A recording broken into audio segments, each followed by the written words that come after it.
Καλησπέρα σας. Ευχαριστούμε που είστε εδώ. Είμαι ο Κωστής Παπαϊωάννου, είμαι εκπαιδευτικός, διευθύνω το Σημείο για τη Μελέτη και την Αντιμετώπιση της Ακροδεξιάς.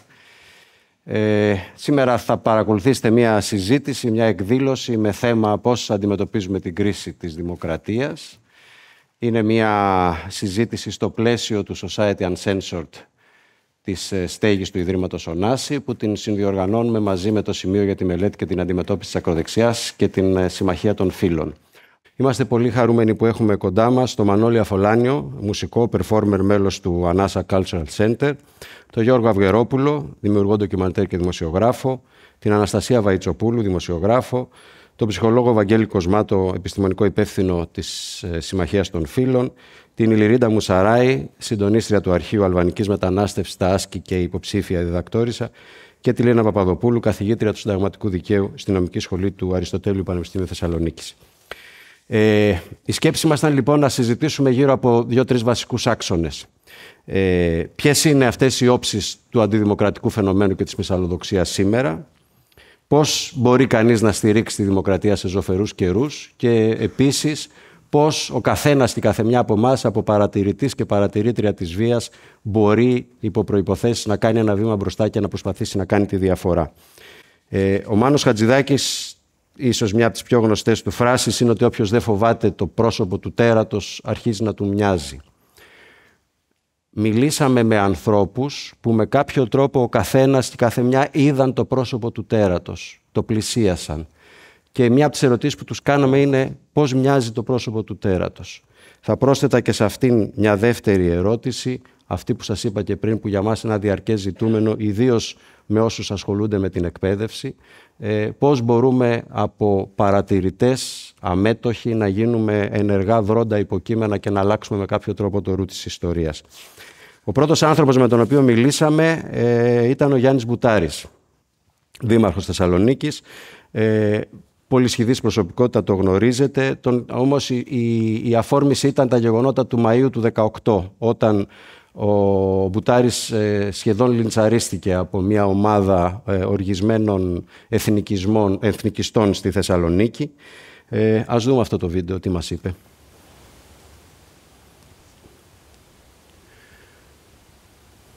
Φτάνοντας κάτω στην πλατεία, που είχε 1000 άτομα, ίσως και παραπάνω, όλη η πονή, είχε και 2 σωματεία αντιμένοι με τις στολές κλπ. Περνώντας μπροστά από το ψωμιάδι, με απεκάλεσε τραβέλι. Φύγε από εδώ ρε τραβέλι. Και πήγα κάτι απέναντι εγώ, δεν κάθισα κοντά του και τον είδα που με τα χέρια έκανε κινήσεις, φωνάξτε, κάντε, δείξτε. Και σιγά σιγά αντιλήφθηκα ότι άρχισαν να μαζεύονται γύρω μου ομάδες μικρές, 5 άτομα, 3 άτομα, 7 άτομα, οι οποίοι όλο και πλησιάζανε. Και κάποια στιγμή με είχαν στη μέση και με βρίζανε. Και παρατρομοφύγε και διάφορα άλλες βρισιές. Η δική μου αντίδραση, προσπάθησα να είμαι όσο πιο ήρεμος γίνεται. Από τις μπουγιές και από τις κλωτσιές που έτρωγα, έπεσα. Και εκείνα ήταν μια στιγμή την οποία φοβήθηκα πραγματικά. Εδώ τώρα τελειώσαμε. Αυτό ήταν το οποίο εγώ αυτό χαρακτηρίζω σαν πρόσωπο του τέρατος. Την ατμόσφαιρα. Την ατμόσφαιρα που κάποιοι καταφέρουν και δημιουργούν μια τέτοια ατμόσφαιρα. Με κατηγορήσανε για το Gay Pride, με κατηγορήσανε που έφερα Τούρκους στην πόλη, που έφερα Εβραίους στην πόλη, με κατηγορήσανε για ένα σωρό τέτοιες καταστάσεις. Η βία. Η βία η οποία είναι το ξέσπασμα ενός ανθρώπου που είναι ρατσιστής, είναι δεν ξέρω εγώ τι, το ξεσπάει με βία. Και έτσι ησυχάζει. Δεν μπορεί να ησυχάσει αλλιώς αν δεν κάνει μια βίαιη κατάσταση. Λοιπόν, νομίζω ότι μας έδωσε πολλές λαβές για να ξεκινήσουμε. Κρατώ 2-3. Το ρόλο αυτών υποκινητών, ευθέως μιλάει για υποκίνηση στη βία εναντίον του, το ρόλο του πλήθους που αυτή την ατμόσφαιρα τη λέει το πρόσωπο του τέρατος. Θα ρωτήσω την κυρία Παπαδοπούλου, Λίνα, τελικά ο ρόλος της πολιτείας απέναντι σε αυτά ποιος είναι ή ποιος πρέπει να είναι? Δηλαδή, η οργανωμένη πολιτεία, ένα συντεταγμένο κράτος δικαίου, τι κάνει απέναντι στην υποκίνηση στη βία? Η πολιτεία κάνει και πρέπει να κάνει και καλώς κάνει. Υπάρχουν νόμοι, ο γνωστός αντιρατσιστικός νόμος κατά του μυσαλλόδοξου λόγου. Είπε κάτι πάρα πολύ σημαντικό ο Γιάννης Μπουτάρης, είπε αυτή η ατμόσφαιρα. Διότι ο μυσαλλόδοξος λόγος, ο λόγος μίσους, δημιουργεί ακριβώς μία ατμόσφαιρα, ένα περιβάλλον, μολύνει το περιβάλλον θα τολμούσα να πω, όπως μπορεί να το μολύνει κάποιο άλλο υλικό αγαθό, το μολύνει και το προετοιμάζει και για τη φυσική βία. Η γλώσσα κόκαλα δεν έχει, αλλά η γλώσσα κόκαλα τσακίζει, λέει ένα γνωμικό, ακριβώς γιατί ο λόγος δεν είναι ακίνδυνος. Πολλές φορές ακούμε αυτή την αμερικανόφερτη αντίληψη, μα γιατί να μιλάμε με βάση πολιτικής ορθότητας ή να σεβόμαστε τα δικαιώματα στο λόγο, η ελευθερία της έκφρασης. Δεν πρόκειται για ελευθερία της έκφρασης όταν προσπαθώ μέσα από τον δικό μου λόγο μίσους να διώξω, να εξοβελήσω, να εξωστρακίσω και να φημώσω εν τέλει όλα αυτά τα υποκείμενα στα οποία αναφέρθηκε ο Γιάννης Μπουτάρης, τους τρανς, τον είπανε τραβέλη, τους γκέι, τους αλλοεθνείς, τους αλλόθρησκους, έτσι. Και μάλιστα, κοιτάξτε εδώ, ο Γιάννης Μπουτάρης δεν είναι τίποτα από όλα αυτά. Δεν είναι τίποτα από όλα αυτά. Αλλά είναι φίλος, είναι ανοιχτός. Άρα λοιπόν δεν καταδιώκεται μόνο ο μειονοτικός, ας το πούμε έτσι, για να πούμε «Α, εντάξει, δεν πειράζει, εγώ δεν είμαι ούτε το ένα ούτε το άλλο». Διώκεται εν τέλει οποιοσδήποτε έχει ελεύθερο φρόνημα. Οποιοσδήποτε θέλει μια ανοιχτή κοινωνία, όπως την ανοιχτή κοινωνία που ήθελε ο Γιάννης Μπουτάρης για τη Θεσσαλονίκη. Αυτό το κρατήσουμε, είναι πολύ σημαντικό. Θα περάσουμε ακριβώς πάνω σε αυτήν την λογική σε ένα δεύτερο βίντεο. Είναι η Δήμητρα Ζόρζου, είναι η μία από τις δυο κοπέλες οι οποίες έτυχε το βράδυ της δολοφονίας Φίσα, το Σεπτέμβρη του 2013, να κάθονται σε ένα παγκάκι σε εκείνο το δρόμο και να δούνε μπροστά τους να εκτιλήσεται η σκηνή αυτή, όλη η προεργασία, αυτή η κορύφωση του δράματος και ο θάνατος. Και μετά μόνες τους προσφέρθηκαν να πάνε να μιλήσουν. Δύναμη για να ξεπεράσω το φόβο μου έδωσε το να σκεφτώ ότι σε αυτή τη θέση είναι κάποιος δικός μου, είμαι εγώ ίδια και ότι θα ήθελα πάντα κάποιος να βγει μπροστά και να κάνει κάτι γι' αυτό. Οπότε σκεφτόμουν εγώ ότι είναι είτε ο αδερφός μου, είτε οι γονείς μου, είτε οι φίλοι μου, δεν θα το άφηνα να περάσει έτσι. Όσο καθόμασταν με τη φίλη μου στο παγκάκι και βλέπαμε αυτή την επίθεση, κάποια στιγμή περάσαν από δίπλα μας ένα ζευγάρι γύρω στους 45-50 που είχαν βγάλει βόλτα τα σκυλιά. Και βλέπουν την επίθεση και σταματάνε και μας λένε ότι καλά, τι συμβαίνει εδώ. Και κάνουν μόνοι τους ότι πρέπει να πάμε να καταθέσουμε. Και φύγανε. Δηλαδή δεν συνεχίσαν ούτε να βλέπουν, που ακόμα ήταν η επίθεση, όπως την ξέρουμε μέχρι και το τέλος, ούτε στα μισά της. Δεν είχε καταλήξει καν στο μαχαίρωμα δηλαδή. Και γνωρίζοντας αργότερα και στα δικαστήρια ποιοι ήρθαν να καταθέσουν, εκείνοι δεν κατέθεσαν ποτέ. Εγώ σίγουρα δικαιώθηκα με το ότι πήγα και μίλησα. Εκείνοι που δεν πήγαν να μιλήσουν δεν ξέρω πώς σκέφτονται. Ο Μάνος Χατζηδάκης μίλησε για το πρόσωπο του τέρατος. Εμείς όχι απλά το είδαμε, εμείς το ακούσαμε κιόλας. Ξεκινώντας η επίθεση βασίστηκε κυρίως στον ήχο. Υπήρχαν πάρα πολλές φωνές, ποδοβολητό που δεν μπορούσαμε να προσδιορίσουμε από πού ακούγεται, ούτε τι λένε. Οπότε αυτό από μόνο τους προκαλούσε μια πάρα πολύ μεγάλη ταραχή. Σε έβαζε σε μια περίεργη κατάσταση. Όταν πλέον αρχίσαμε να το βλέπουμε κιόλας, όταν εμφανίστηκαν και ήταν όλοι μαζί, συνεχίζαν να φωνάζουν, κρατούσαν τα όπλα, τα κράνη, τα ρόπαλα, τα πάντα, και φωνάζοντας, βρίζοντας και ξεκινώντας την επίθεση, πλέον νιώθαμε φόβο και τρόμο. Είχαμε παγώσει. Κατά τη διάρκεια της επίθεσης, όσο αυτό κλιμακωνόταν, νιώθαμε κάθε δευτερόλεπτο ότι και ο δικός μας τρόμος κλιμακώνεται όπως κλιμακώνεται και η ίδια η βία. Το να φτάνει ένας άνθρωπος στο να ασκεί τόσο μεγάλη βία είναι ότι θέλει κάπου να ανήκει. Γιατί πιστεύω ότι οι άνθρωποι αυτοί, αν ήταν ο καθένας μόνος του, δεν θα έκανε τίποτα. Όλη αυτή η εμψύχωση, το ότι ανήκουν κάπου, ότι ο ένας έχει την πλάτη του άλλου, τον καλύπτει κτλ.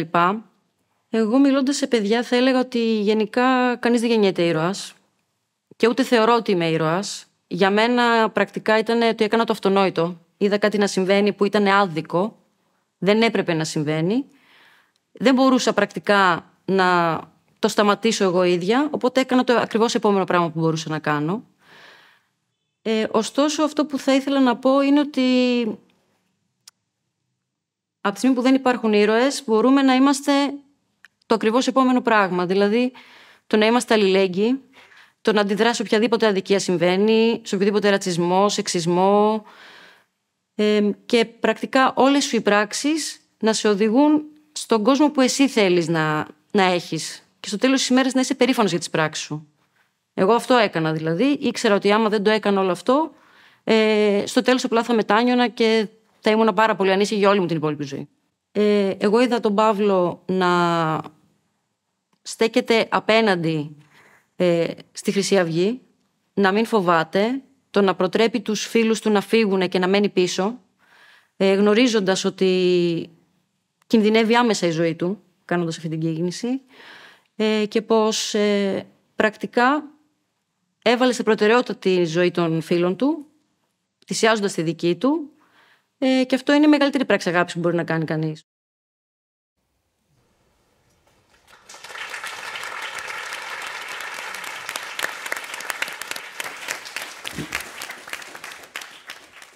Οι μέλισσες και οι λύκοι.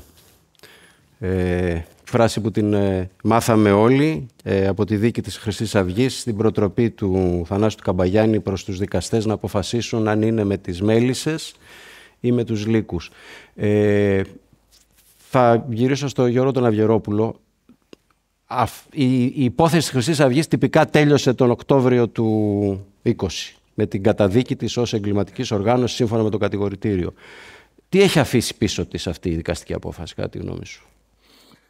Καταρχήν, εκείνη η μέρα μας άφησε μια μεγαλειώδη συγκέντρωση εκατοντάδων χιλιάδων ανθρώπων που πρέπει να τη θυμόμαστε. Γιατί ήταν πάρα πολύ σημαντική, μετρηθήκαμε εκεί.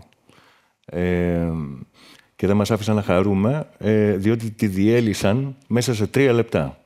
Άφησε πολύ κόσμο, λανθασμένα πιστεύω, με την εντύπωση ότι ο φασισμός τελείωσε. Ξεμπερδέψαμε με αυτόν. Το οποίο είναι απόλυτα λάθος. Ο φασισμός είναι εδώ και κάθε μέρα η κοινωνία μας εκφασίζεται.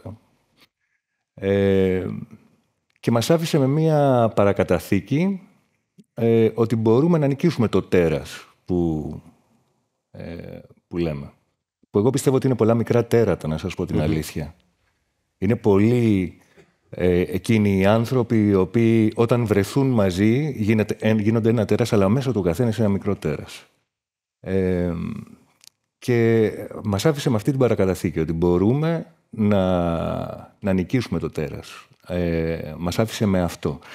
Και με την εγρήγορση ότι αυτό το πράγμα δεν έχει τελειώσει και ότι μπορεί να ξανασυμβεί αύριο. Το βλέπουμε άλλωστε να συμβαίνει. Δηλαδή δεν έχουμε τελειώσει καθόλου με τη Χρυσή Αυγή. Το γεγονός ότι μπήκαν φυλακή μερική ηγετική ομάδα, ας πούμε, κτλ. Ο φασισμός βρίσκεται εκεί έξω. Και βρίσκεται εκεί έξω και βοηθείται αρκετά από τα μέσα μαζικής ενημέρωσης. Αυτές οι φωνές της μυσαλλοδοξίας πολλές φορές κανονικοποιούνται μέσα από αυτή τη διαδικασία, όπως επίσης και κανονικοποιούνται μέσα από τα social media. Δηλαδή μέσα από τις φωνές εκείνων των ανθρώπων που αν τους άκουγες, ας πούμε, σε ένα μπαρ πριν από μερικά, όταν δεν υπήρχαν social media, απλά αυτούς τους πετάγεις έξω, θα ήταν μυθισμένοι, κάτι δεν τους άκουγε κανένας και τώρα έχουν κύρος και αυτό κτλ. Απεσιόδοξος είμαι, να σας πω την αλήθεια. Ναι. Ο τρίτος άνθρωπος με τον οποίο μιλήσαμε είναι ο Αντώνης Ρέλας. Είναι ακτιβιστής κατά της μισαναπηρίας, ένας πάρα πολύ ενεργός πολίτης, ο οποίος επίσης έχει δει το πρόσωπο του τέρατος. Σας ακούσουμε τι μας είπε. Ο εκφασισμός των κοινωνιών και η ακροδεξιά απειλή που πλέον κατά την άποψή μου δεν είναι απλά απειλή, το ζούμε καθημερινά με διάφορες εκφάνσεις, είτε αφορά τις γυναικοκτονίες, είτε αφορά τις επιθέσεις απέναντι σε ΛΟΑΤΚΙ άτομα, προφανώς επηρεάζει και την κοινωνική ομάδα των αναπήρων. Έτσι κι αλλιώς, και εδώ θέλω να πω ότι είχα και την χαρά αλλά και την τιμή να καταθέσω στην 4η υπόθεση της δίκης της Χρυσής Αυγής αυτή της εγκληματικής οργάνωσης για τα ζητήματα των αναπήρων και πώς συνδέεται ο φασισμός, ο ναζισμός. Αυτό που γνωρίζουμε ιστορικά είναι ότι μέσα από το πρώτο πρόγραμμα που εξολόθρευσε μαζικά συγκεκριμένες κοινωνικές ομάδες είναι των αναπήρων, είναι το γνωστό πρόγραμμα της ευθανασίας στα F4 που δολοφόνησε περισσότερα από 300.000 ανάπηρα άτομα στην ναζιστική Γερμανία. Άρα προφανώς επειδή η επιρροή από τη θεωρία και της ευγονικής που υλοποίησε η ναζιστική Γερμανία, κάποια κομμάτια του υπάρχουν ακόμα και σήμερα και φυσικά επηρεάζουν στο τώρα και τις δικές μας ζωές. Νομίζω ότι οι ακτιβιστής είναι εκείνος και εκείνη και εκείνο που στην καθημερινότητα νοιάζεται και τις ζωές των άλλων ανθρώπων, που θεωρεί ότι αγαπά τους ανθρώπους και τελεία, χωρίς μετά από αυτό να μπαίνει οτιδήποτε άλλο. Αν είναι λευκός τον αγαπώ, αν δεν είναι λευκός δεν τον αγαπώ, αν είναι ανάπηρος δεν νιώθω βολικά, αν είναι Ρωμά ενδεχομένως να μην νιώσω πολύ βολικά, αν είναι queer άτομο νιώθω λίγο αποστροφή, αλλά κατά τα άλλα τους υπόλοιπους ανθρώπους αγαπάω. Λοιπόν, ναι, ακτιβισμός είναι η αγάπη στον άνθρωπο χωρίς και το νιάξιμο, το πραγματικό, το βαθύ, το ανθρώπινο νιάξιμο για όλους τους ανθρώπους χωρίς αστερίσκους. Αφορά εμάς, το τέρας. Αφορά την καθημερινή μας πρακτική, τον τρόπο που σκεφτόμαστε, τον τρόπο που πράττουμε, τον τρόπο που αποκλείουμε ανθρώπους, οποιονδήποτε άνθρωπο. Αυτό το τέρας πρέπει να χτυπήσουμε. Αυτή τη βαρβαρότητα πρέπει όλες και όλοι και όλα να παλέψουμε ώστε να το ανατρέψουμε, να πάψει να υπάρχει. Νομίζω ότι είναι από τους πιο περιεκτικούς πυκνούς ορισμούς του ρατσισμού αυτός που δείχνει, γιατί πιάνει τις κατηγορίες των ανθρώπων και ουσιαστικά μετράει ποιες ζωές δεν είναι άξιες να ζήσουν. Όταν καταγράφαμε τις ρατσιστικές επιθέσεις στις αρχές της δεκαετίας του 10 που το φαινόμενο άρχιζε να φουντώνει στην Ελλάδα και που δεν υπήρχε επίσημος μηχανισμός καταγραφής, μιλούσαμε με τα θύματα. Και τα θύματα περιγράφανε, κυρίως ήταν μετανάστες και πρόσφυγες, αλλά όχι αποκλειστικά, περιγράφανε λίγο πολύ ένα μοτίβο. Ήμουνα στην αποβάθρα του ηλεκτρικού, ήμουνα μέσα στο βαγόνι, ήμουνα στη στάση του λεωφορείου Χαράματα για να πάω στο πέραμα. Ήρθανε δύο άνθρωποι, με στριμώξανε, μου είπαν από πού είσαι, τι κάνεις εσύ εδώ, ρε, φύγε κτλ. Μετά κάποιος με τραμπούκησε, με χτύπησε και ανάλογα με την αφήγηση, άλλοτε αυτή η βία κλιμακωνότανε πολύ και έφτανε σε πολύ οξία φυσική βία, άλλοτε κάποτε. Κάθε τόσο μέσα σε αυτές τις αφηγήσεις υπήρχε μια αφήγηση που λίγο παρεξέκλεινε. Άλλαζε λίγο το story. Μία στις 5, μία στις 10, κάποιος από τα θύματα έλεγε ήρθανε, με στριμώξανε, από πού είσαι, τι κάνεις εδώ κτλ. Και όταν με χτυπήσανε, ακούστηκε μια φωνή από την άλλη άκρη του βαγονιού. Τι κάνετε, ρε, αφήστε το παιδί κάτω. Αφήστε το παιδί ήσυχο. Και λένε, όταν ξεκινούσε αυτή η ιστορία και η αφήγηση έφευγε προς τα εκεί, συνήθως έλεγε ότι μετά από λίγο ακούγονταν κι άλλη μια φωνή. Και μετά από λίγο, συνήθως οι νταΐδες φεύγανε, αυτό που λέει ο Αντώνης στο βίντεο. Ουσιαστικά μιλάμε για την αλληλεγγύη στην καθημερινότητα. Έτσι, μιλάμε για την έννοια της αλληλεγγύης και θέλω να ρωτήσω, Αναστασία, τι συμβαίνει σήμερα με την αλληλεγγύη. Εγώ απ' την άλλη ακούω όλες αυτές τις ωραίες ιστορίες και ανοίγει η ψυχή μου, αλλά απ' την άλλη διαβάζω στις εφημερίδες οι περίφημες μη κυβερνητικές οργανώσεις, οι αλληλέγγυοι. Ζήσαμε το καλοκαίρι από το 2015 και μετά, ο όρος αλληλέγγυος έγινε τεκμήριο ενοχής. Αλληλέγγυος ήταν περίπου διακινητής προσφύγων, έτσι. Περιορίστηκε και με αφορμή την πανδημία ή αξιοποιώντας την συγκυρία της πανδημίας, περιορίστηκε το δικαίωμα στη συγκέντρωση στο δημόσιο χώρο, σημαντικά, δραστικά, και έτσι έχει αντιστραφεί λίγο. Αυτό που ήταν ένας άνθρωπος έλεγε ότι συμμετέχω σε πρωτοβουλίες αλληλεγγύης και οι άλλοι τον κοιτάζανε με θαυμασμό, τώρα μπορεί και να τον κοιτάνε με μισό μάτι. Τι θα έλεγες γι' αυτό? Αρχικά, αν μου επιτρέπετε, θα ήθελα να αναφέρω μία φράση που μου έρχεται στο μυαλό ξανά και ξανά. Μου την είχε πει μία φίλη πριν από λίγους μήνες. Κάθε φορά που γίνεται μία δολοφονία με ρατσιστικό κίνητρο, μία γυναικοκτονία, οτιδήποτε, μου είχε πει αυτή η φίλη, προσπαθούμε να ζήσουμε ενώ παλεύουμε κατά του συστήματος. Στην ουσία είναι δεδομένο το γεγονός ότι παλεύουμε και ότι είμαστε αλληλέγγυοι και ότι προσπαθούμε να στηρίξουμε η μία το άλλο. Και το ερώτημα είναι αν ζούμε και πώς ζούμε και με τι όρους. Η αλληλεγγύη δυστυχώς στις μέρες μας στοχοποιείται κατά κόρον και έχω 3 υποθέσεις συγκεκριμένα να σας αναφέρω. Η πιο πρόσφατη είναι αυτή του νεαρού άνδρα που ύψωσε τη σημαία της Παλαιστίνης στο Σύνταγμα, δίπλα στην ελληνική, και σχηματίστηκε δικογραφία εναντίον του, συνελήφθη. Και ο άνθρωπος αυτός, νομίζω το γεγονός αυτό δεν μπορεί να συμβαίνει σε ένα πλαίσιο δικαιωμάτων, σε ένα δημοκρατικό καθεστώς, μια ένδειξη αλληλεγγύης. Η δεύτερη περίπτωση είναι αυτή του Ιάσονα Αποστολόπουλου, διασώστη στη Μεσόγειο ανθρώπων που ζητούν άσυλο, αναζητούν μια καλύτερη ζωή, ο οποίος έχει κατηγορηθεί ως προδότης της χώρας και έχει καταργηθεί τελευταία στιγμή η βράβευσή του από την πρόεδρο της Δημοκρατίας. Και η τρίτη υπόθεση είναι αυτή του Σον Μπάιντερ, του Νάσου και της Σάρα Μαρντίνη, Free Humanitarians, οι οποίοι ήταν στη Λέσβο, ήταν εθελοντές έρευνας και διάσωσης, οι οποίοι είναι αντιμέτωποι με 25 χρόνια φυλακή επειδή προσπάθησαν να σώσουν συνανθρώπους μας. Νομίζω αυτή η καταστολή και αυτή η ποινικοποίηση της αλληλεγγύης τσακίζει το ηθικό και δεν νομίζω ότι είναι αυτός ο κόσμος στον οποίο θέλουμε να ζήσουμε. Έχω την αίσθηση ότι η αλληλεγγύη είναι από τις λίγες αξίες που υπό κανονικές συνθήκες είναι απόλυτη. Αυτό που έχει γίνει τα τελευταία χρόνια είναι ότι καλούμαστε διαρκώς να τη σταθμίζουμε. Μαζί με την έννοια της στοχοποίησης της αλληλεγγύης, δίπλα-δίπλα, χεράκι-χεράκι, νομίζω πηγαίνει η έννοια του ηθικού πανικού, που είναι το μεγάλο όπλο της ακροδεξιάς και των αντιδραστικών ιδεών. Δηλαδή η δημιουργία φόβου μέσα στο κοινωνικό σώμα κάθε φορά απέναντι σε μια διαφορετική ομάδα. Μιλήσαμε με την Ασπασία Λικουριώτη, η οποία είναι θεατρολόγος και δασκάλα.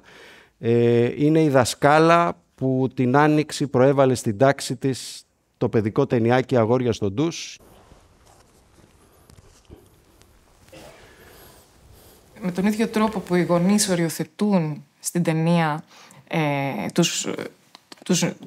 τα παιδιά τους, τους νεαρούς μαθητές, με τον ίδιο τρόπο ακριβώς τα μέσα μαζικής ενημέρωσης στην Ελλάδα και όχι μόνο, προσπαθούν να οριοθετήσουν τους εκπαιδευτικούς. Τους εκπαιδευτικούς και τους ανθρώπους οι οποίοι προσπαθούν με έναν τρόπο να φτιάξουν μια κοινωνία, μια στοιχειωδώς ελεύθερη. Θεωρώ ότι και οι ίδιοι οι γονείς είναι θύματα πολλές φορές μιας δυσφήμισης των εκπαιδευτικών, των ίδιων των εκπαιδευτικών. Οπότε και οι ίδιοι μέσα σε αυτή τη δυσφήμιση που είναι ένας φαύλος κύκλος, όταν τα κανάλια δυσφημίζουν την εκπαίδευση, όταν η ίδια εκπαίδευση δεν στηρίζει τον εαυτό της ως ένα θεσμό αλόβητο, αλλά βάλεται τόσο εύκολα από τα μέσα μαζικής ενημέρωσης. Δηλαδή, μπαίνει το Υπουργείο Παιδείας και είναι απολογητικό σε μια μεσημεριανή εκπομπή. Απολογείται το Υπουργείο Παιδείας, που αυτό δεν θα έπρεπε πουδενή να συμβαίνει. Δηλαδή, ένας θεσμός να απολογείται στα μέσα μαζικής ενημέρωσης. Και όταν λοιπόν αυτό το πράγμα βλέπεις βλέπεις ακριβώς αυτό, ότι η δημοκρατία αυτή τη στιγμή δεν πατάει στα πόδια της, ήδη πιστεύουν ότι η εκπαιδευτική τους είναι επικίνδυνη. Όταν φτάνουν να μην ρωτήσουν καν, να μην με συναντήσουν καν, και εκεί πέρα βρίσκουν κάποιον ο οποίος είναι ο δικηγόρος τους, ο οποίος δικηγόρος τους εκείνη τη στιγμή τους εκμεταλλεύεται. Γιατί τους εκμεταλλεύεται? Γιατί είναι υποψήφιος των Σπαρτιατών. Ακόμα δεν το λέει στα κανάλια.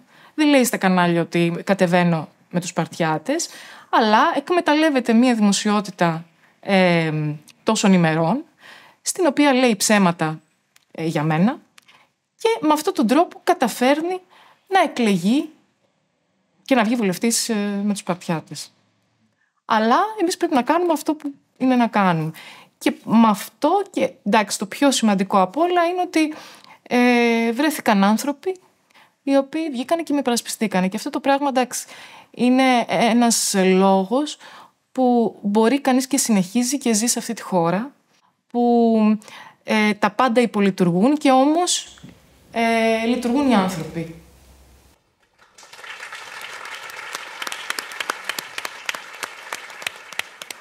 Λοιπόν, νομίζω ότι η Ασπασία Λικουριώτη έδωσε όλο το σχήμα με τον πιο κατανοητό τρόπο. Η Λυρίντα, αν γενικεύαμε την ιστορία του ηθικού πανικού, πώς θα βλέπεις ότι έχει λειτουργήσει μέσα στον χρόνο αυτό το πράγμα? Με έναν τρόπο σχεδόν τελετουργικό.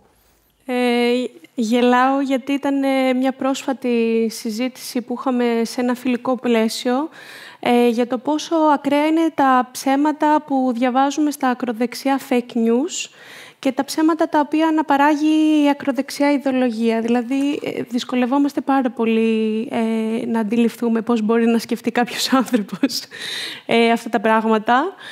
Και η διαστρέβλωση γύρω από την συγκεκριμένη ταινία είναι ένα τέτοιο παράδειγμα. Μια εκπαιδευτική ταινία να καταλήγει να συζητιέται στα ΜΜΕ ως σχεδόν πορνογραφικό υλικό. Και νομίζω ότι πρέπει να είμαστε ξεκάθαροι ότι είναι εγενές στοιχείο και της ακροδεξιάς προπαγάνδας η σκληρή παραποίηση της αλήθειας. Όσο πιο εξωφρενικό είναι κάτι, τόσο πιο κάτσι είναι κάτι και τόσο πιο εύκολο γίνεται να το πιστέψουμε, όσο και να το θεωρούμε εμείς απίστευτο. Και αυτό νομίζω ότι μπορούμε να το δούμε διαχρονικά στα μέσα μαζικής ενημέρωσης. Το πιο προσφυλές παράδειγμα είναι το παράδειγμα της πλαισίωσης από τους δημοσιογράφους της αλβανικής μετανάστευσης και των Αλβανών μεταναστών και μεταναστριών, που όλα λειτουργούσαν σε δίπολα, είτε καλόβουλοι χαζοί άνθρωποι μεροκαματιάριδες, είτε εγκληματίες άνθρωποι και χαλαρών ηθών γυναίκες. Και αυτό, οι εικόνες από τα 90's είναι συγκλονιστικές και από τα 2000. Εικόνες που πραγματικά, αν το δούνε τώρα, παιδιά δεν μπορούν να αντιληφθούν το εύρος, ότι κάθε Αλβανός μετανάστης είναι εγκληματίας και κάθε γυναίκα ή από το πρώην Σοβιετικό μπλοκ είναι μην πω τι λέει, ναι, πόρνη. Και αυτό δυστυχώς, ψήγματά του μπορούμε να τα βρούμε και τώρα, τι πιο σύνηθες, από έναν Αλβανό με Καλάσνικοφ. Μπορούμε να το βρούμε καλύτερα στον ηθικό πανικό γύρω από το προσφυγικό του 2015. Και πιο πρόσφατα με τους πρόσφυγες στον Εύρο που δεν ήταν γυναικόπαιδα αλλά ήταν πράκτορες του Ερντογάν με περούκες. Εγώ θα έλεγα ότι το κλίμα του πανικού είναι απαραίτητο. Είναι απαραίτητο γιατί πρέπει να προσδώσεις νομιμοποίηση σε αυτό που κάνεις και προσδίδεις νομιμοποίηση μέσα από το να δίνεις ότι κάτι είναι μαζικό. Και νομίζω ότι αυτή την εικόνα πρέπει να ανατρέψουμε. Αν γυρίσουμε πίσω στην νεότερη ελληνική ιστορία, όχι της μεταπολίτευσης, γιατί θα κλείσουμε μιλώντας για τη μεταπολίτευση κατά 50 χρόνια δημοκρατίας, γιατί για τη δημοκρατία συζητάμε εν τέλει, αλλά ας πούμε από τη δεκαετία του 90 και μετά, αλλεπάλληλους ηθικούς πανικούς, έχει πάρα πολύ ενδιαφέρον να κοιτάξει κανείς εκ των υστέρων τι απέμεινε από όλα αυτά. Τι απέμεινε δηλαδή από το θόρυβο για τον αλλοδαπό, τον Αλβανό σημεοφόρο μαθητή. Τι απέμεινε από την τρομερή μάχη του θρησκεύματος στις ταυτότητες. Λοιπόν, μιλήσαμε επίσης με τον καλλιτέχνη Όντι Άικονς, ο οποίος μας μίλησε για τη δική του πρόσληψη της δημοκρατίας και μάλιστα μιας, όπως την λέει, μιας δημοκρατίας ρευστής, που τα όρια της είναι αχνά. Έχει πολύ ενδιαφέρον. Βγήκα από το σπίτι και περπάτησα μέχρι την πρόβα και ήταν αυτό το φίλτρο μου. Έλεγα, άρα τώρα αυτό που ζω εδώ, περπατώντας προς την πρόβα, είναι δημοκρατία. Και προφανώς αυτό διεκόπηκε από τον άνθρωπο που για εκείνη τη μέρα και για πρώτη φορά μέσα σε εκείνη τη μέρα μου φώναξε στον δρόμο κάποιο σχόλιο. Εκεί, λέω, είναι και αυτό μέσα στο democracy που βιώνω. Που είχε πλάκα, γιατί σκεφτόμουν και αυτό ζει μια δικιά του δημοκρατία. Δεν ξέρω αν αυτός έχει αναρωτηθεί, αν έχει βγει από το σπίτι του σήμερα και λέει τι είναι δημοκρατία. Και επίσης ο φασισμός έχει πάρα πολλά πρόσωπα. Το γεγονός ότι βρήκε οδό μέσα από τη Χρυσή Αυγή για να εκφραστεί στην κοινωνία και το γεγονός ότι η κοινωνία και η δικαιοσύνη καταδίκασε τη Χρυσή Αυγή δεν σημαίνει ότι δεν θα βρει άλλο τρόπο. Έτσι κι αλλιώς είναι γνωστό ότι ο φασισμός εικονοποιείται με το φίδι και τα αυγά του, που γεννιούνται συνέχεια και υπάρχουν συνέχεια αυτά τα αυγά. Και είναι κρίμα τα φίδια, αλλά εντάξει, τι να κάνουμε, κάπως έπρεπε να εικονοποιηθεί κι αυτός. Οπότε περάσαμε μια περίοδο που κάπως μπήκανε τα φίδια στις τρύπες τους, αλλά τώρα έχει βρει καινούριους τρόπους και καινούριες οδούς. Γιατί το σύστημα μέσα στο οποίο ζούμε επιτρέπει να προκύπτει ο φασισμός στο πρόσωπο ανθρώπων που μέμφονται τη δημοκρατία, για παράδειγμα. Νομίζω ότι χρειάζεται συνεχώς μια αναγνώριση στο απέναντι για να καταλαβαίνουμε ποιος είναι τι και τι από όλα αυτά που λένε ενέχει το φασισμό ή ενέχει τον ναζισμό ή ενέχει την τρομοκρατία. Γιατί όλα αυτά είναι πράγματα για τα οποία έχει καταδικαστεί η Χρυσή Αυγή, αλλά η κοινωνία τα φέρει. Γιατί η Χρυσή Αυγή δεν προέκυψε, δεν είναι μια λάμπα που την αγόρασα από το δρόμο. Αναδύθηκε μέσα από μια κοινωνία ανθρώπων. Η δημοκρατία που φαντάζομαι θα ήταν ρευστή.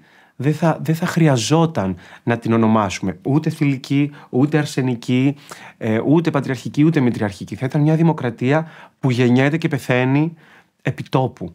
Και αυτή ακριβώς θα ήταν η ουσία της. Ότι μέσα σε αυτό το πλαίσιο που θα φτιαχτεί δικαιούται ο καθένας να γεννιέται και να πεθαίνει ανά πάσα στιγμή. Και χωρίς να χρειάζεται να εξηγήσει την αλλαγή αυτή, την αναγέννηση αυτή, τη ρευστότητά του.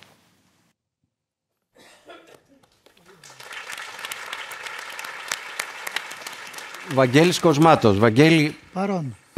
Πώς βρέθηκε ξαφνικά η κοινωνία να είναι μυσαλλόδοξη? Τι είναι αυτό το πιο ένστικτο των ανθρώπων και των ομάδων διεγείρεται από το φασιστικό φαινόμενο? Θα μιλήσω με την ιδιότητά μου την επαγγελματική, την ιδιότητα του ψυχολόγου. Στην ψυχολογική διεργασία υπάρχει ένα κομμάτι της δουλειάς μας που λέει πώς στέκομαι απέναντι στο τέρας, το τέρας στην ντουλάπα. Θέλω να σας κάνω μια ερώτηση, να την κάνω και σε μένα, την κάνω κάθε μέρα καθώς ζω όλα αυτά τα πράγματα που ζω στην καθημερινότητά μου. Στη γειτονιά μου, στο σχολείο, στους φίλους μου, στην πολυκατοικία που μένω, με τα αδέρφια μου, με τα ανήψια μου. Το τέρας είναι εδώ. Είναι εδώ. Το είπαμε κι εμείς, το είπαν και όλοι οι άνθρωποι που μας έδωσαν τις συνεντεύξεις. Το τέρας είναι ένα τέρας που φοβίζει ή μπας και είναι ένα τέρας που ξεφοβίζει? Μήπως υπάρχει ένας άλλος μεγαλύτερος φόβος που μας κυνηγάει και έρχεται ένα τέρας δυνατό, παντοδύναμο και μας δίνει μια αίσθηση προστασίας ή επιβίωσης? Κάνω ένα ερώτημα. Γιατί δεν το φοβόμαστε το τέρας? Μιλάμε για το τέρας του εθνικισμού, του ναζισμού, του φασισμού. Στην καθημερινότητά μας σκοτώνει γυναίκες, γυναικοκτονίες μέσα από το παρακλάδι του σεξισμού, κυνηγάει και βάζει στα κοντέινερ ανθρώπους που έρχονται να σωθούν και κοιμούνται μέσα σε ένα δάσος όταν την ίδια στιγμή απειλούνται από τη φωτιά. Κοιτάζει τους ανθρώπους και τους πρόχνει από έναν καταπέλτη γιατί μάλλον μπορεί να είναι μαύροι ή τίποτα Πακιστανοί. Λιτζάρει ανθρώπους σαν το Γιάννη τον Μπουτάρη. Γιατί δεν μας φοβίζει αυτό το τέρας? Γιατί είναι ένα τέρας που κυκλοφορεί ανάμεσά μας? Νομίζω ότι υπάρχει κάτι πολύ βαθύτερο που μας διαφεύγει. Ο φασισμός και το αντιδημοκρατικό φαινόμενο έρχεται να απαντήσει σε ένα βαθύ, μα πάρα πολύ βαθύ φόβο των ανθρώπων. Και ξέρουμε πολύ καλά και από την εξελικτική βιολογία ότι τα συστήματα, τα ανθρώπινα συστήματα, αλλά και γενικότερα τα οικοσυστήματα, όταν περνάνε περιόδους κρίσης, όταν υπάρχει αυξημένος κίνδυνος, αυξημένη επικινδυνότητα, αρχίζουν και μαζεύονται, αρχίζουν και συσπυρώνονται. Ψάχνουν να βρουν κάτι που να τα κάνει να αισθανθούν ασφαλή, να τους δώσει ακόμα και αν είναι ψευδαίσθηση, μια ψευδαισθησιακή επιβιωτική αίσθηση ασφάλειας. Αυτές οι διαρκές κρίσεις είναι αναπόφευκτο να δημιουργήσουν ένα αίσθημα ανασφάλειας. Η διαρκής κρίση δημιουργεί έναν διαρκή φόβο και ο διαρκής φόβος δημιουργεί μέσα μας συνειδητά ή ασύνειδα ένα διαρκές τραύμα και το τραύμα χρειάζεται να απαντηθεί. Η δημοκρατία μας δίνει απαντήσεις σε αυτά τα προβλήματα. Γιατί απαντάτε με μίσος και όχι με αλληλεγγύη όμως? Γιατί όταν η δημοκρατία... Τι λέγανε οι κοπέλες στο διάδρομο όταν ήμασταν πριν? What is democracy? Οι νέες γενιές. Τι λέγανε, Κωστή? Λέγανε γιατί η δημοκρατία είναι βαρετή. Democracy is boring. Γιατί ο φασισμός είναι σεξ. Και γιατί ξαφνικά ο φασισμός είναι εγωιτευτικός? Γιατί η δημοκρατία μας, Λίνα, δεν έχει αυτό το στοιχείο που είπε ο Όντι. Εδώ και πάρα πολύ καιρό η δημοκρατία μας, όπως λέγαμε στις κουβέντες μας, μοιάζει σαν να είναι μια γερασμένη μη γοητευτική και κυρίως μη δυνατή να δώσει απαντήσεις στις κρίσεις και στα τραύματα των καιρών. Αν δεν το κάνει αυτό η δημοκρατία μας, αν δεν ρευστοποιήσουμε και αν δεν επανεφεύρουμε τη δημοκρατία μας, κάποιος άλλος, όπως είναι ο φασισμός, θα απαντήσει σε αυτό στην επιβιωτική ανάγκη της ασφάλειας. Και αυτό δεν το λέω εγώ, γι' αυτό λίγο είμαι θυμωμένος. Νησάφι, το έχει πει ο Έριχ Φρόμ πριν από πόσα χρόνια, το έχει πει ο Βίλχεμ Ράιχ. Αυτή είναι η γοητεία του φασισμού. Ο φασισμός γίνεται ξανά γοητευτικός, όχι γιατί χάθηκε ποτέ, πάντα ήταν εδώ, πάντα υπάρχει και πάντα θα υπάρχει το αντιδημοκρατικό φαινόμενο. Ο φασισμός καθίσταται αδύνατος όταν η δημοκρατία μας γίνεται δυνατή και όταν μπορούμε και απαντάμε. Καμία απάντηση δεν δίνει ο φασισμός. Καμία απολύτως. Δίνει μόνο μίσος, νεκρούς, θανάτους. Δεν δίνει καμία απάντηση ο ναζισμός, καμία απάντηση ο φασισμός. Και αυτό το είδαμε, το βλέπουμε. Να μην ωρεοποιούμε κατηγορώντας τη δημοκρατία. Η δημοκρατία, η μόνη που μπορεί να δώσει λύσεις είναι η δημοκρατία, η φιλελεύθερη δημοκρατία. Καμία λύση δεν δίνει ο ναζισμός, απλά θέτει τα προβλήματα δίνοντας τις εντελώς λανθασμένες, αδιέξοδες, νεκροφόρες εν τέλει λύσεις. Αν συμφωνήσουμε ότι ο φασισμός, γιατί φαντάζομαι ότι όλοι εδώ συμφωνούμε ότι ο φασισμός δεν δίνει λύσεις. Άρα το ερώτημα που προκύπτει, Λίνα, από αυτά που λες και από αυτά που είπε ο Βαγγέλης πριν, είναι ότι η δημοκρατία δεν μπορεί να πείσει ότι δίνει λύσεις ακόμη και όταν είναι η μόνη που μπορεί να δώσει λύσεις. Δηλαδή, αυτό που ψάχνουμε να βρούμε είναι πώς θα ξαναδώσουμε στη δημοκρατία τους χυμούς της, πώς θα την ξανακάνουμε να είναι ουσιαστική και λειτουργική. Αυτό δεν είναι, Γιώργο? Για να την κάνουμε όμως, για να δούμε πώς θα την κάνουμε ελκυστική, θα πρέπει να δούμε τι έχει συμβεί στο μεταξύ. Είναι όλα εκεί. Τα πάντα λειτουργούν. Υπάρχουν εκλογές, υπάρχουν κόμματα, ανεβαίνουν κυβερνήσεις, κατεβαίνουν κυβερνήσεις. Αλλά το κέντρο και η δυναμική ολόκληρου του συστήματος έχει μετατοπιστεί προς μια στενή, μυστική σχέση μεταξύ μιας πολύ δυνατής επιχειρηματικής ελίτ και μιας πολιτικής ελίτ που απομακρύνονται συνεχώς από τον πληθυσμό.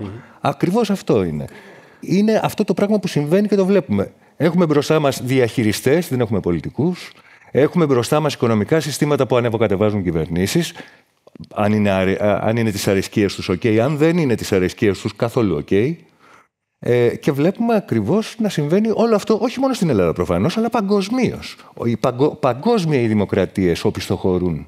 Παγκοσμίως. Γιατί δεν απαντούν, Γιώργο. Για παράδειγμα, για την καινούρια γενιά των παιδιών μας και για κάποιον από εμάς των εγγονιών μας, αυτή η δυστοπία ότι δεν ξέρουν αν σε 10, 15, 20 χρόνια θα υπάρχει ζωή σε αυτόν τον πλανήτη και αυτά τα παιδιά ψάχνουν στην περιβαλλοντική δημοκρατία, μιλάνε για κλιματική δικαιοσύνη, μιλάνε για βιγκανισμό, μιλάνε για έναν άλλο τρόπο σχέσης μας μεταξύ μας, στα ανθρώπινα πλάσματα και στα μη ανθρώπινα πλάσματα και στο περιβάλλον. Η δημοκρατία μας έχει απαντήσεις γι' αυτό. Η δημοκρατία, για να μπορέσει να απαντήσει, χρειάζεται και αυτή να μπει σε μια διαδικασία ρευστοποίησης. Χρειάζεται να ρευστοποιήσουμε και εθνικές ταυτότητες και πολιτικά συστήματα και φιλοσοφίες και ιδεολογίες και καταγωγές, για να μπορέσει να συμπεριλάβει, να εντάξει, να διευρύνει μεγαλύτερες δυνατότητες και μεγαλύτερες δυνάμεις για να μπορέσει να απαντήσει στις κρίσεις των καιρών. Αλλιώς η δημοκρατία μας θα είναι κουτσί. Και αν η δημοκρατία μας θα είναι κουτσί, κάποιος θα βγει με ένα χέρι, θα το τεντώσει πολύ δυνατά και αυτός θα μας δώσει, ξαναλέω, γιατί η Λίνα, αλήθεια, σωστά δίκιο έχεις Λίνα, θα μας δώσει μια ψευδαίσθηση λύσης ή μια ψευδαίσθηση καταστολής του άγχους, του φόβου και της ανασφάλειας που έχουμε ως άνθρωποι. Θα δούμε και το τελευταίο βίντεο, τον τελευταίο άνθρωπο με τον οποίο μιλήσαμε, και θα δώσω και το λόγο αμέσως μετά στο Μανώλη. Μιλήσαμε με την Ελένη Κωστοπούλου, τη μητέρα του Ζακ. Ας ακούσουμε την Ελένη Κωστοπούλου. Είναι πολύ δύσκολο εγώ να καταλάβω πώς κάποιος άνθρωπος μπορεί να θρέφει τόσο μίσος για τους άλλους γύρω του. Για μένα είναι αδιανόητο, δεν μπορώ να το συλλάβω, αλλά προσπαθώ να το εξηγήσω στο μυαλό μου για να εξηγήσω και όλη αυτή τη σκοτεινή πλευρά που γνωρίσαμε σαν οικογένεια μετά τη δολοφονία του Ζακ, γιατί ως τότε ήμασταν μια οικογένεια αγαπητή στον κόσμο, δεν είχαμε διενέξεις ή προστριβές με άλλους και για μας το να νιώθει κάποιος τόση αντιπάθεια, εμείς δεν νιώθαμε για κανέναν, μας ήταν πρωτόγνωρο. Όμως αν κοιτάξω γύρω μου τους συγγενείς και τους φίλους και τους γνωστούς, Βλέπω ότι το μίσος γεννιέται μέσα από την οικογένεια. Δηλαδή οι άνθρωποι που έχουν μίσος είχαν γονείς που είχαν μίσος και εκείνοι. Οπότε μέσα από την οικογένεια και το μεγάλωμα των παιδιών, μέσα από εκεί μαθαίνουν συμπεριφορές, μαθαίνουν το ρατσισμό, και ο ρατσισμός φέρνει και το μίσος και τη μυσαλλοδοξία και όλα αυτά.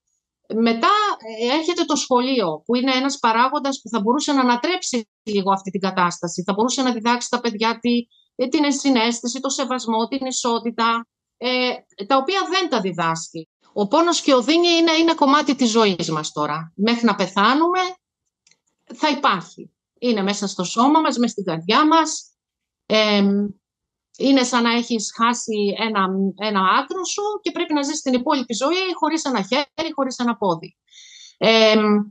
Ο Ζακ ήταν ένας άνθρωπος, όπως σας περιέγραψα και πριν, με πάρα πολύ αγάπη για τους γύρω του, για την κοινωνία. Αγαπούσε σχεδόν τους πάντες και αγωνιζόταν για τα δικαιώματα, όχι μόνο τα δικά του, τα προσωπικά, αλλά και άλλων ομάδων. Οπότε, σαν γονείς του και σαν αδέρφια, τα δύο αδέρφια του Ζακ, δεν μπορούμε εμείς να σταθούμε άπραγοι και να δεχτούμε αυτό που συνέβη και αυτά που συμβαίνουν στην κοινωνία μας τα τελευταία χρόνια και να μην κάνουμε κάτι. Όμως, πνευματικά, και εγώ με την πένα μου, με το γράψιμό μου ή με τα ποίηματά μου, προσπαθώ να ρίξω ένα φως όλο αυτό. Προσπαθώ να συνεχίσω τον αγώνα κατά κάποιον τρόπο, να υπερασπιστώ κάθε αδύναμο πλάσμα, κάθε άνθρωπο που του έχουν κλέψει τα δικαιώματά του και παλεύει με νύχια και με δόντια να τα πάρει πίσω.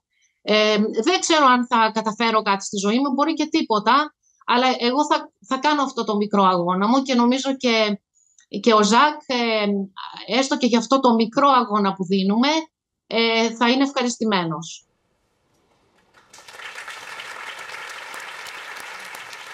Το σώμα, Μανώλη. Ένα σώμα το οποίο μπορεί να είναι το σώμα που συμμετέχει σε μια συλλογική διαμαρτυρία, να είναι στο δημόσιο χώρο, αλλά μπορεί να είναι και το σώμα που ξεχωρίζει στο δημόσιο χώρο, έτσι. Ποιο είναι το ελληνικό σώμα και ποιο δεν είναι ελληνικό σώμα? Να πούμε πρώτα για το σώμα. Τι κάνει το σώμα μόλις βρεθεί σε ένα χώρο με πολλά άλλα σώματα και ένα σώμα το οποίο νιώθει ότι είναι λίγο διαφορετικό. Θέλει πρώτα να αλληλεπιδράσει. Θέλει κάπως να ενταχθεί. Θέλει να μιλήσει, να νιώσει, να πιάσει, να αφουγκραστεί το χώρο, να εγκληματιστεί. Αυτό μπορεί να είναι ένας μετανάστης, αυτό μπορεί να είναι ένα παιδί μεταναστευτικής καταγωγής. Εντάσσεται με τη γλώσσα. Έτσι μπήκαμε στην κοινωνία με τη γλώσσα. Αρχίσαμε και μιλάγαμε, αρχίσαμε και είχαμε αλληλεπίδραση. Μετά από κάποια χρόνια, μην μακρηγορήσω, το σώμα, όντας ξένο, όντας διαφορετικό, παλεύει να μείνει ορατό. Και αυτό είναι που βιώνω. Και αυτό είναι ένα θέμα και για τη δημοκρατία. Ότι προσπαθούμε να συνδεθούμε με το πρώτο συνδετικό, που είναι ο Δήμος. Δηλαδή, το κοινό. Και εκεί είναι που πρέπει να βρει η δημοκρατία τρόπους να εξελιχθεί. Πώς η ενσυναίσθηση, το κοινό συναίσθημα θα πρέπει να εξελιχθεί, θα πρέπει να μεγαλώσει, να πρέπει να γιγαντωθεί ή να τονιστεί περισσότερο. Κάτι για το ελληνικό σώμα και το ξένο σώμα. Ναι, λέω μέσα σε όλη αυτή τη συζήτηση που κάνουμε λοιπόν, ναι. Ένα στοιχείο που είναι πάρα πολύ κυρίαρχο, ας πούμε, είναι συνέχεια το ποιος είναι Έλληνας, ποιος δεν είναι, πώς γίνεται κανείς Έλληνας. Κάποιοι πιστεύουν ότι γεννιέσαι Έλληνας. Εγώ πιστεύω ότι έχεις ένα κομμάτι ελληνισμού. Είναι το πώς νιώθεις εσύ τη δεδομένη στιγμή. Σε πολλές φάσεις. Εγώ νιώθω και Νιγηριανός, νιώθω και Έλληνας. Νιώθω ότι θέλω εγώ. Δεν υπάρχει ελληνόμετρο σε αυτή τη φάση δηλαδή. Για μένα Έλληνας είναι αυτός που παίρνει τα στοιχεία, τα αγνά της ελληνικής κοινωνίας για μένα. Που μπορεί να είναι η δημοκρατία, μπορεί να είναι ο πολιτισμός, η τέχνη. Οπότε δεν τίθεται θέμα γίνεσαι ή γεννιέσαι. Είναι το πώς νιώθεις. Και να νιώθεις ότι είσαι μέλος αυτής. Άσχετα άμα δεν είσαι, άμα η νομοθεσία δεν σε κάθεστα ορατό στην κοινωνία αυτή. Εσύ Πρώτα, αυτό είναι που. Δηλαδή, και αυτό ένιωσε και η οικογένειά μου. Δηλαδή, μέσα στη δεκαετία του 80, βλέπει μια οικογένεια η οποία μέσα στη δεκαετία του 80 έχει αυτή την κουλτούρα την νιγηριανή και κάπως μεταλλάσσεται. Με την καλή την έννοια, μεταλλάσσεται σε ευρωπαϊκή ελληνική με πολλά πράγματα. Μπορεί να είναι η μάνα μας μετά από 10 χρόνια άρχισε να φτιάχνει φακές, ή γεμιστά, ξέρω. Και βλέπεις ότι μπήκανε στοιχεία και υπάρχει αυτό το πράγμα. Και αυτό το πράγμα είναι το ωραίο. Ότι ξέρεις, θα φάμε και το αφρικάνικο, αλλά το Σάββατο θα φάμε γεμιστά, ξέρω. Άρα είναι ένα στοιχείο το οποίο είναι αγνό και είναι οργανικό, είναι φυσικό. Αλλά εμείς ενταχθήκαμε φυσικά. Άσχετα άμα ήμασταν απ' έξω από την απ' γιατί εγώ πήρα ταυτότητα στα 35 μου. Αυτό είναι άλλο. Αλλά εγώ έχω ενταχθεί, έχω μπει στην κοινωνία από μωρό. Και αυτή πάλι να μείνεις ορατός είναι αυτό που σε καταπονεί. Εάν υπάρχουν ερωτήσεις... Γεια σας. Ένα ερώτημα που ήρθα να βρω απάντηση εδώ πέρα και το ψάχνω έτσι πολύ καιρό, είναι πώς αντιμετωπίζουμε την απολυτική στάση. Προσωπικά, όταν κάνω engage με φίλους μου και προσπαθώ, που είναι ενδεχομένως δεξιότερων, ή πιο απολυτικά διάφορες στάσεις προς την πολιτική και τους ρωτάω πράγματα και μου απαντάνε, ότι όλοι είναι το ίδιο, σε όλους συμβαίνουν, σε όποιον θα καθόταν η στραβή στιγμή θα συνέβαινε, δεν υπάρχει διαφορά, όλη την πάρη τους κοιτάνε. Δεν έχω τι να τους απαντήσω. Πρέπει να βρούμε τους τρόπους να αποκωδικοποιήσουμε την αυτό που τους δίνει, που τους κάνει να χάνουν το νόημα και να τους τραβήξουμε το ενδιαφέρον. Ευχαριστούμε πολύ. Υπάρχει κάποια άλλη... Νομίζω πίσω βλέπω ένα χέρι ψωμένο. Καλησπέρα σας. Είπε προηγουμένως η κυρία Κωστοπούλου για τον πόνο, ο οποίος είναι κομμάτι της ζωής μας. Μήπως ξέρετε αν υπάρχει τρόπος αυτό τον πόνο, η δημοκρατία ίσως να τον απαλύνει λίγο? Αυτό θέλω να ρωτήσω μόνο. Ωραία. Ευχαριστούμε. Εδώ στο κέντρο και μετά μπροστά. Εγώ ήθελα να ρωτήσω, όντας μαθήτρια, ότι πώς γίνεται... Τι συμβουλές θα δίνετε σε έναν μαθητή ο οποίος, σαν την περίπτωση του Παύλου, αυτές οι κοπέλες πήγαν και ήταν μάρτυρες. Πώς θα συμβουλεύετε έναν μαθητή ο οποίος ουσιαστικά πιέζεται λίγο από την κοινωνία, να είναι σε συγκεκριμένα όρια, να μην εκφράζεται πολύ εκτός από το σχολείο, να πάρει θέση, και να σταθεί στις αδικίες που αντιμετωπίζει και που βλέπει μπροστά του και να μην ουσιαστικά φοβάται το πώς θα αντιδράσουν οι άλλοι και τι θα πούν ακόμα και οι γονείς, ή το περιβάλλον. Ευχαριστούμε. Εγώ αισθάνθηκα την ανάγκη από την πρώτη στιγμή μιας ενοιολογικής αποσαφήνισης της δημοκρατίας. Τι είναι η δημοκρατία για την οποία μιλάμε? Αναφέρθηκε η δημοκρατία μας. Με ενόχλησε. Ποιοι είμαστε εμείς? Τι θα πει η δημοκρατία μας? Η δημοκρατία είναι οι εκλογές, τα κόμματα, προεκλογικές εκστρατείες. Αυτό είναι η δημοκρατία. Αναφέρθηκε η φιλελεύθερη δημοκρατία. Αυτό είναι η ιδέα της δημοκρατίας, η φιλελεύθερη δημοκρατία. Μα είναι το πρότυπο του αδύνατου συμβιβασμού, η φιλελεύθερη δημοκρατία. Ο φιλελευθερισμός άλλα πρεσβεύει και η δημοκρατία τελείως άλλα πρεσβεύει. Αφού η δημοκρατία ουσιαστικά ως ιδέα επαναστατική, βαθύτατα ανατρεπτική, ακολουθεί τις βασικές προδιαγραφές της νεότερης πολιτικής σκέψης που εισηγήθηκε ότι όλα τα υποκείμενα έχουν ίση ηθική αξία. Συνεπώς νομίζω ότι όταν μιλάμε για δημοκρατία, γι' αυτό πρέπει να μιλάμε. Ευχαριστούμε. Καλησπέρα. Δράτω με τις ευκαιρίες της τελευταίας της κυρίας που μίλησε. Ας μου επιτραπεί να πω ότι η δημοκρατία, κατά την ταπεινή μου γνώμη, δεν είναι ότι δεν στέκεται καλά στα πόδια της, είναι ανάπηρη. Και υπάρχει ένα τεχνητό μέλος, το οποίο το χρησιμοποιεί κατά κόρον ο κάθε φορέας θεσμικός που λέγεται κυβέρνηση και εξουσία, για να διατηρεί το πόστο του. Ακόμα, για να χρησιμοποιήσω κάτι που υπόθηκε, δεν βγήκε ξαφνικά το φίδι από την τρύπα. Κάποιοι το αφήσανε να βγει από την τρύπα βλέποντας τι θα γίνει μετά το 2010-2012-2015. Το αφήσανε να βγει το φίδι από την τρύπα από το 2000-2002 και εξελίχθηκε σε αυτό που ξέρουμε στη Χρυσή Αυγή. Και όταν ορίμασε το πράγμα και τελικά το τρίτο μνημόνιο το υπέστη το λάθος, όπως ονομάστηκε, τότε την ποινικοποιήσαμε τη Χρυσή Αυγή. Για μένα όμως το θέμα είναι άλλο. Τι κάνουμε εμείς όλοι οι υπόλοιποι, τα υπόλοιπα μέλη της κοινότητας, τι κάνουμε? Υπάρχει συλλογική συνείδηση? Και μια και ο προλαλής σας αναφέρθηκε σε αυτό, τι κάνει η δημοκρατία στην Ελλάδα μετά από τα δύο μεγάλα τραύματα τα εθνικά, του 21 και της Αντίστασης, που αυτοί που πολεμήσανε για να δημιουργηθεί το νέο ελληνικό κράτος βρεθήκανε φυλακοί, όπως και στην Αντίσταση αυτοί που πολεμήσαν τους κατακτητές εξοριστήκανε, ντουφεκιστήκανε και βρεθήκανε επίσης στις φυλακές, τότε και ο μέσος άνθρωπος, ο μη κομματικοποιημένος, είπε δεν βγάζεις άκρη, δεν υπάρχει κράτος δικαίου. Και αυτό, η ανυπαρξία του κράτους δικαίου συντηρείται. Ποιος είναι ο ρόλος ημών των υπολείπων ως μέλη της κοινότητας στο να μην είναι η δημοκρατία μας ανάπηρη? Ευχαριστούμε πολύ. Και μια τελευταία ερώτηση στο βάθος. Αναφέρθηκε με πάρα πολλούς τρόπους και με διάφορους επιθετικούς προσδιορισμούς η βία. Υπονοήθηκε ότι είναι και εχθρός ή απειλή της δημοκρατίας, συμφωνώ με αυτό. Αναφέρθηκε έμφυλη βία, οικογενειακή βία, ρατσιστική βία κτλ.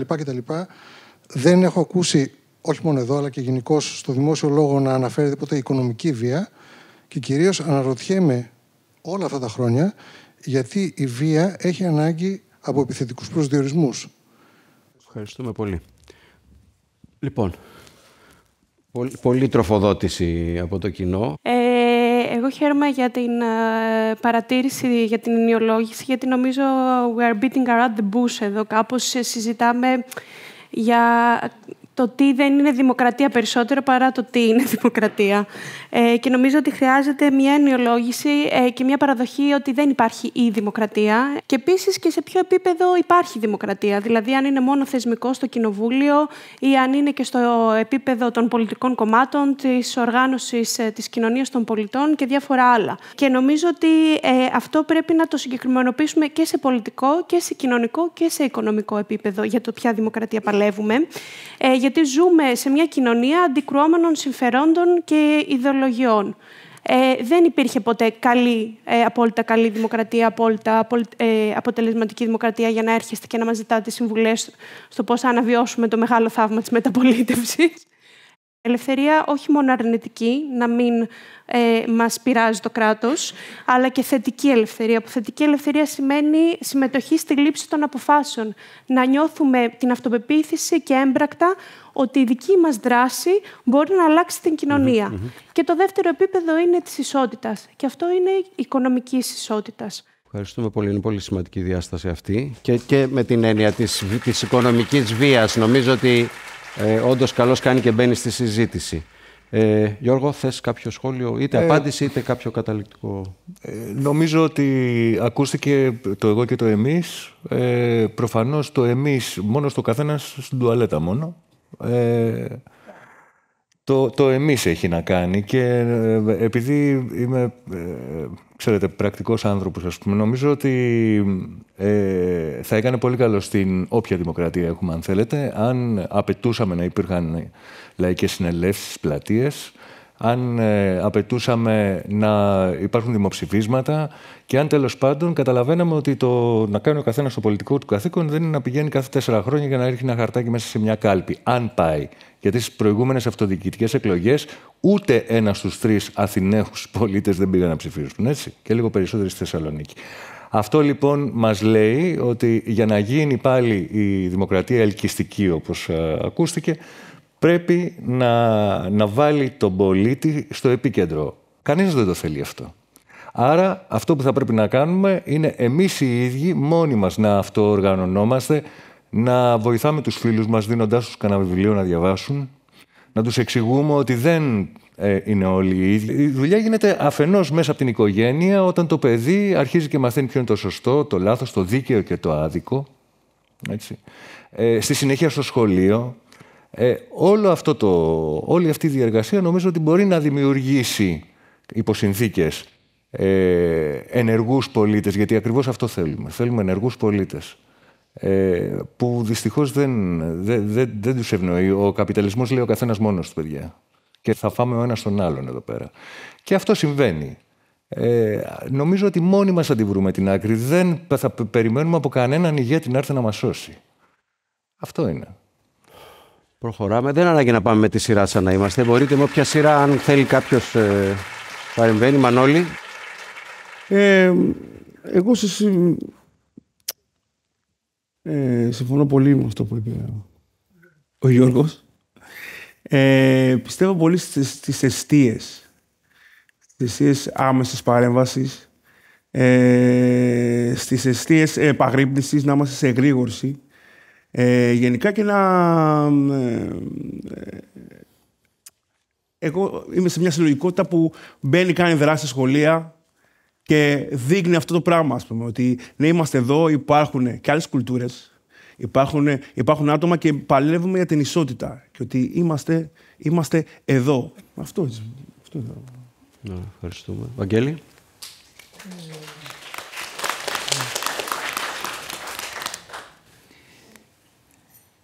Εγώ θα πω, κοιτάζοντας τα πιτσιρίκια που συναντάμε όταν πηγαίνουμε στα σχολεία, αυτό φέρνω στο νου μου, και παιδιά που το τελευταίο χρονικό διάστημα συνεργαστήκαμε στα πανεπιστήμια και στις σχολές, είναι παιδιά και είναι νέοι άνθρωποι που 15 χρόνια τώρα τρέφονται καθημερινά, βλέπουν και ακούν στα μάτια τους και στα αυτιά τους καταστάσεις φόβου και απειλής. Το ερώτημα είναι ποιος θα απαντήσει σε αυτόν τον φόβο. Θα απαντήσει η δημοκρατία ή θα απαντήσει ο φασισμός.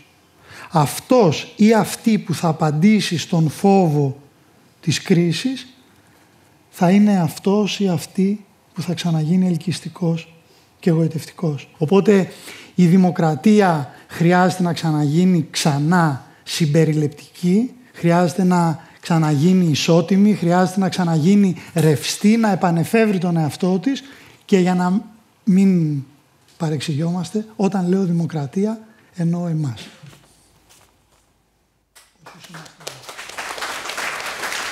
Λίνα και Αναστασία. Ελάτε. Θέλω να απαντήσω λίγο στην κυρία. Είπε στο τέλος, και είναι πάρα πολύ σημαντικό, δεν υπάρχει δημοκρατία αν αυτή η δημοκρατία δεν περιλαμβάνει αυτή τη βασική αρχή που είπατε στο τέλος, την ίση ηθική αξία όλων. Αυτός είναι ο φιλελευθερισμός όμως. Η ίση ηθική αξία όλων είναι ο φιλελευθερισμός. Η μη φιλελεύθερη δημοκρατία είναι αυτό που θέλει ο Όρμπαν στην Ουγγαρία, που λέει δημοκρατία έχουμε, διότι εγώ έκανα εκλογές, θέσεις στα κάλπες, βγήκα. Δεν χρειάζεται τώρα να αποδέχομαι ότι έχουν ίση ηθική αξία οι Ρωμά, οι μετανάστες, οι πρόσφυγες, οι γκέι, έτσι. Τι είναι αυτά τα πράγματα. Δημοκρατία δεν έχουμε για αυτούς που πιστεύουν ότι η δημοκρατία είναι μόνο μία διαδικασία. Είναι η liberal democracy, η μη φιλελεύθερη δημοκρατία. Αυτό για μένα δεν είναι δημοκρατία και όχι για μένα προσωπικά. Κανείς δεν μπορεί να αποδεχθεί ότι δημοκρατία σημαίνει απλώς μια διαδικασία που πάμε ψηφίζουμε και η μειοψηφία το βουλώνει ή και εξωστρακίζεται. Γιατί αν ρωτήσουμε, μπορεί δυστυχώς η πλειοψηφία να πει οι Ρωμά να ψηφίζουμε. Τι λέτε τώρα, αυτοί δεν ξέρουν να γράφουν. Οι γκέι να έχουν δικαίωμα να παντρεύονται. Μα τι είναι αυτά που αυτά είναι. Οι Εβραίοι, μιλάνε και οι Εβραίοι. Όχι, αυτό δεν είναι δημοκρατία.